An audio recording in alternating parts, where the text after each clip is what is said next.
Yang bikin geleng-geleng tahu nggak guys? Saat kejadian tersebut, tak ada panggilan darurat yang dilakukan oleh awak kapal.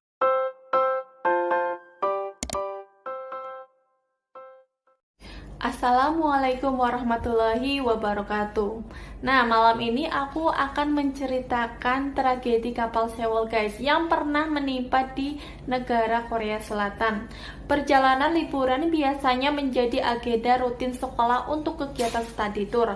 Selain untuk memberikan suasana baru yang menyenangkan bagi para murid, kegiatan ini juga dimaksudkan agar murid bisa belajar dari lingkungan sekitar guys, sehingga fungsi edukasi dan rekreasi bisa didapatkan secara bersamaan. Pada tanggal 16 April 2014 guys, dicatat sebagai salah satu lembaran kelam sejarah transportasi Korea Selatan ketika kapal Sewol tenggelam dari Incheon menuju Pulau Jeju dalam pelayaran berjarak sekitar 425 km dengan durasi pelayaran 13,5 jam. Pada tanggal 15 April 2014 guys, kapal Sewol dijadwalkan meninggalkan pelabuhan pada pukul 6:30 malam. Namun akibat kabut tebal yang membuat jarak pandang kurang dari 1 km membuat keberangkatan kapal itu ditunda. Pada pukul 8:30 malam, peringatan soal minimnya jarak pandang dicabut dan setelah semua kondisi terkait keamanan pelayaran diperiksa, jadi kapal Sewol diberangkatkan sekitar pukul 9 malam guys. Awalnya pelayaran berjalan aman-aman aja guys, nggak ada kendala. Tapi saat kapal melewati arus air yang kuat, yang bertugas di Anjungan justru seorang perwira ketiga yang belum berpengalaman. Jadi guys, Anjungan itu tuh tempat yang mempunyai jarak pandang yang baik ke segala arah. Kata perwira, dia melihat sebuah kapal yang melaju mengarah ke Sewol. Khawatir jadi tabrakan, kemudian memerintahkan agar kapal berbelok. Tapi karena panik, pengemudi membelokkan arah kapal tersebut terlalu tajam dan melaju terlalu cepat saat berbelok, sehingga Sewol kehilangan keseimbangan yang mengakibatkan kargo kapal bergeser ke satu sisi dan akhirnya kapal itu miring dan tak bisa dikendalikan lagi guys. Pada pukul 8:40 pagi, para penumpang tengah menikmati sarapan mulai merasakan kemiringan pada kapal. Sudah tahu kapalnya mau tenggelam, para penumpang bukannya disuruh keluar guys, malah disuruh balik ke kamar mereka masing-masing. Ayo anak-anak, semuanya masuk, jangan sampai ada yang keluar. Kalian diem aja di situ, kata si kru kapal yang mulai oleng dan air laut mulai masuk lewat pintu samping dan ruang kargo. Di saat ratusan penumpang masih terjebak di bawah dek, dan lagi-lagi kru teriak lagi, masuk semua, jangan keluar dari kamar tidur kalian. Kalian duduk aja di kamar kalian masing-masing. Penumpang yang kebingungan dengan kapal yang tiba-tiba miring hanya bisa menuruti perintah. Sebagian menangis berteriak, sebagian lagi kebingungan memakai jaket penyelamat. Penumpang yang selamat mengatakan, sebelum kapal miring dan mesinnya mati guys, beberapa orang sempat mendengar suara aneh. Penasaran dengan apa yang terjadi, banyak penumpang keluar dari kabin dan menuju gelandang. Namun kapten kapal melarang semua penumpang keluar dari kabin. Yang bikin geleng-geleng tahu nggak guys? Saat kejadian tersebut, tak ada panggilan darurat yang dilakukan oleh awak kapal. Telepon darurat pertama dari ponsel seorang anak laki-laki dengan suara gemetaran yang melakukan panggilan pada stasiun pemadam kebakaran setempat untuk meminta pertolongan. Pak, tolong kami, kapal kami mengalami kecelakaan hampir tenggelam, katanya. Sayangnya, bantuan yang datang sekitar 40 menit setelah menerima sinyal bahaya itu terlambat menyelamatkan mereka. Saat itu kapten kapal terbukti tertangkap kamera mengenakan jaket pelampung dan pertama kali menaiki kapal penyelamat saat evakuasi. Ia bahkan sengaja meninggalkan kapal yang terbaring dan mengabaikan kepanikan para penumpangnya. Saat ditanya mengenai evakuasi yang lambat, Lee ngomong gini guys, arusnya sangat kuat, suhu air laut dingin, dan saya pikir jika orang meninggalkan kapal tanpa persiapan yang tepat, jika mereka tidak mengenakan jaket pelampung, dan bahkan jika mengenakannya, mereka akan hanyut dan menghadapi banyak kesulitan lainnya, kata Lee Jun-suk, si kapten kapal ini guys. Namun, bukti terakhir justru menunjukkan bahwa sebagian penumpang yang selamat adalah mereka yang memilih terjun ke laut, sementara penumpang yang mematuhi perintah kapten dan diam di kapal menjadi korban yang tidak selamat. Kapal yang tenggelam dengan posisi miring menyebabkan kabin-kabin kapal terbalik, sehingga para penyelam harus menyusuri lorong-lorong sempit untuk mencari korban. Menjadi kendala berat bagi para penyelamat untuk melakukan penyelamatan. Dalam pencarian, sekitar 48 jasad yang berdesakan di salah satu ruang sempit dengan memakai jaket penyelamat, hanya dalam waktu 2,5 jam kapal yang membawa 476 orang penumpang itu tenggelam dan menewaskan 304 orang. Dari seluruh penumpang kapal, hanya selamat 172 orang yang terselamatkan guys. Sebanyak 325 orang penumpang adalah siswa SMA dan 5 orang lainnya adalah warga negara asing. Saat tragedi itu terjadi, kapal tersebut dinakodai Kapten Lee Jun-suk yang berusia 69 tahun yang merupakan nahkoda pengganti. Lee memiliki pengalaman 40 tahun berlayar. Dia menjalani kontrak kerja selama 1 tahun dengan gaji $2.500, berarti digaji 35 jutaan per tahun sebulannya. Berarti sebulannya kurang lebih 3 jutaan guys. Sedikit juga ya. Kapal itu dibuat di Jepang pada tahun 1994, kemudian dibeli perusahaan Chung Hae-jin pada tahun 2012.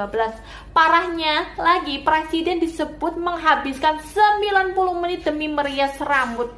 Diberitakan acara merias rambut dari pukul 1 sampai 3 sore. Dilakukan dengan bantuan penata rambut pribadinya. Namun, Istana Kepresiden membantah kebenaran dugaan yang menurut mereka konyol. Pada saat yang bersamaan, kapal Sewol sedang karam.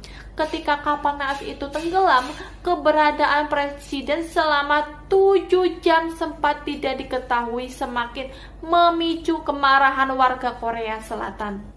Diketahui juga guys, kapal Sewol menambah sejumlah modifikasi terhadap kabin penumpang di dek 3, 4, dan 5. Setelah dimodifikasi, kapal ini menjalani pemeriksaan untuk mendapatkan sertifikat kelayakan berlayar sebelum resmi beroperasi pada tanggal 15 Maret 2003.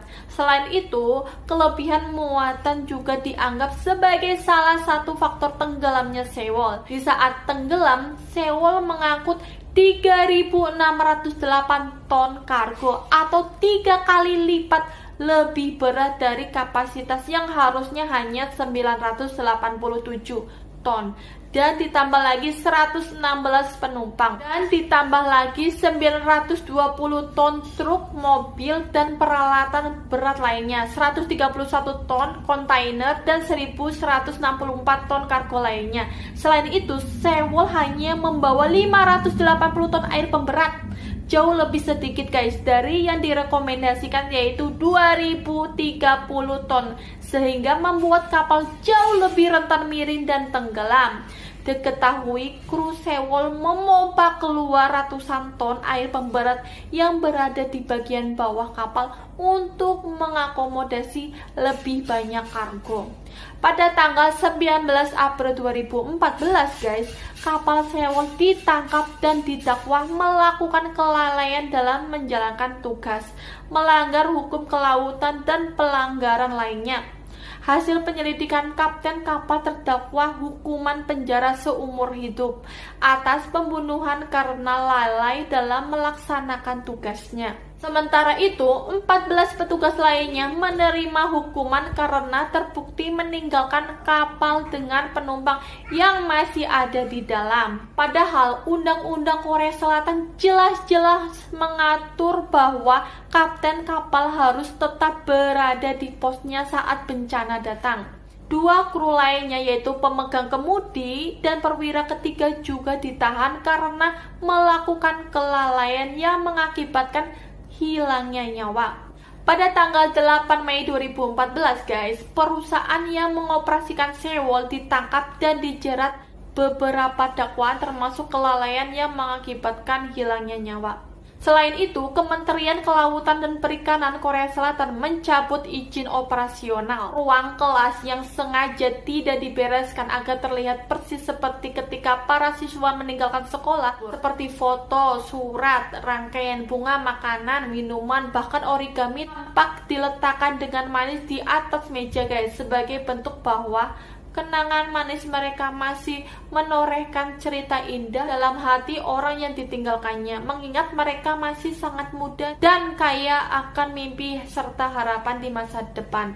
Tampak pita kuning itu ditempelkan pada setiap meja. Pita kuning tersebut merupakan simbol harapan dan solidaritas masyarakat Korea Selatan terhadap kejadian malang yang menimpanya. Dalam konser Coldplay memberikan penghormatan kepada para korban Sewol dipimpin oleh sang vokalis Chris Martin. Di hadapan ribuan fans, Chris meminta penonton untuk mengheningkan cipta selama 10 detik. Dan juga untuk mengenang korban dibuatkannya 6 film yang didedikasikan untuk mengenang tragedi tenggelamnya kapal Sewol. Musibah itu pun membuat para kerabat diterpa duka yang mendalam, salah satunya nenek Kim Yoon. Ia begitu menyesal karena telah memaksa cucunya untuk pergi berlibur. 2 hari sebelum ia berangkat pada perjalanan, dia mengatakan tidak ingin pergi. Tapi nenek Kim ini nih mengatakan kepadanya bahwa dia akan menyesal jika tidak pergi. Tapi justru sekarang dialah yang menyesal karena telah memaksa dia pergi. Cucunya pada akhirnya menuruti kemauannya untuk pergi berlibur dengan keadaan terpaksa. Nenek yang merawat Ji-yoon karena orang tuanya bekerja guys, mengatakan ia sempat berbicara 90 menit sebelum kapal tiba di tujuan.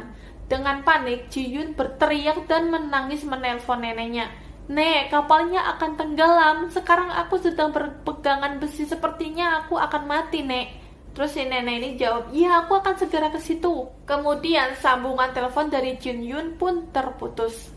Terus si nenek nelpon berulang kali tapi tidak terhubung.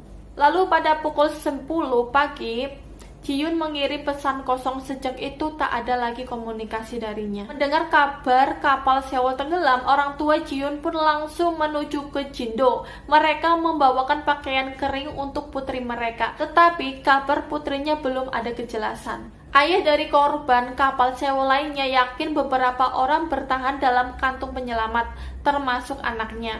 "Anakku mengirimku pesan teks, aku masih hidup. Ada siswa lain yang hidup. Tolong selamatkan kami dengan cepat," beber sang ayah saat menemani keluarganya ke lokasi bencana. Media lokal TV guys juga menyiarkan langsung kapal itu telah berlayar dalam kondisi cuaca berkabut. Daftar nama telah diposting pada papan tulis besar di sekolah. Mereka yang ditemukan ditulis dengan spidol berwarna, tapi tidak dengan nama Ji-yoon. Di lantai 4 sekolah, di auditorium, banyak kerabat dan teman-teman penumpang kapal berkerumun. Beberapa dari mereka terlihat emosi pada pihak sekolah dan pemerintah karena kurangnya informasi. Sebab hampir 11 jam setelah kapal tenggelam, belum ada kejelasan mengenai penyebab dan data penumpang kapal. Salah satu orang tua bahkan merobek sepotong dari daftar nama, mendesak pejabat sekolah untuk memperbaharui data dengan daftar orang-orang yang dirawat di rumah sakit. Ada juga guys video detik-detik saat kapal Sewol mulai tenggelam. Siswa merekam kejadian yang menimpa mereka. Sebagian dari mereka ada yang tertawa sambil memakan cemilan yang mereka bawa. Sebagian ada yang menangis dan ada yang terdiam ketakutan. Kalian bisa lihat di pencarian YouTube. Aku benar-benar gak tega nontonnya. Mereka sangat polos sekali sampai aku sempat menangis melihatnya waktu itu guys. Cukup sekian video kali ini. Untuk kalian yang menyukai konten ini, bantu like, subscribe, dan komen ya, agar kami lebih semangat dalam membuat video lainnya. Terima kasih. Wassalamualaikum warahmatullahi wabarakatuh.